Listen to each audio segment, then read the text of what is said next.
Question number 4 का first, किसी अर्धवृत्ताकार क्षेत्र का क्षेत्रफल 19.25 वर्ग मीटर है तो उसका व्यास बताए। दिया क्या है? तो दिया है व्यास बताना है। क्वेश्चन में क्या पूछ रहा है? व्यास। तो व्यास हमको निकालना है। तो दिया क्या है, सबसे पहले लिखते हैं। तो व्यास बराबर क्या होता है? 2r। व्यास बराबर होता है 2 इंटू त्रिज्या।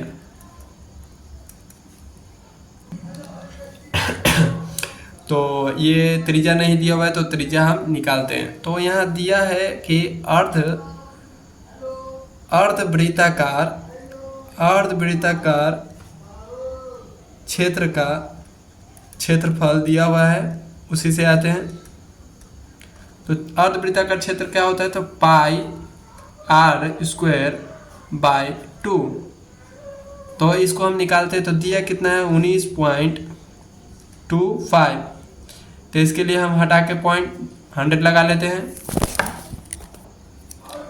डेसिमल हटा के 100 लगाएं और इम्प्लीमेंट करते हैं। पाई का वैल्यू 22/7 होता है।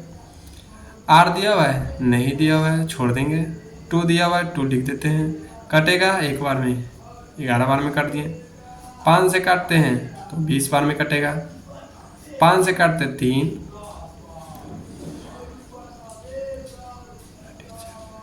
8 और 3 कितना आ जाएगा? 5 3 जा 4, 2 8 2 5। तो 3 8 5 आया। 11 के टेबल से कटेगा तो हम काट देते हैं। 11 1 जा 11 और 11 3 जा कटेगा। और सीधा सीधा हम काट सकते हैं जब इक्वल टू का साइन हो। तो 11 1 जा 11, 11 3 जा 11 5 जा। कितने बार में कट गया? 35 बार में कट गया। तो 35 को हम गुना करते हैं।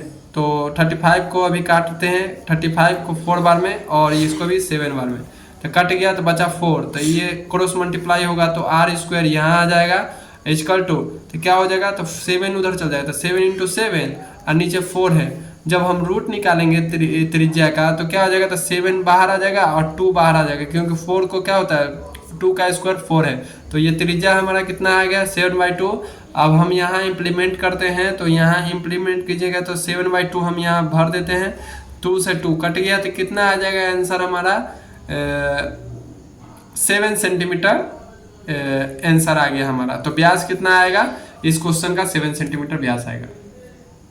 4 का क्वेश्चन नंबर 2, किसी अर्धवृत्त क्षेत्र का परिमाप दिया हुआ है। परिमाप कितना दिया हुआ है? 18/7 मीटर हो तो उसका व्यास, इसमें भी व्यास निकालना। तो व्यास बराबर क्या होता है? तो व्यास बराबर होता है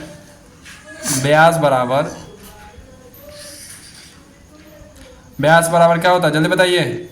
2r होता है। तो 2r तो क्या करेंगे? व्यास निकालना था। 2r को मल्टीप्लाई कर देंगे तो क्या निकल जाएगा? व्यास निकल जाएगा।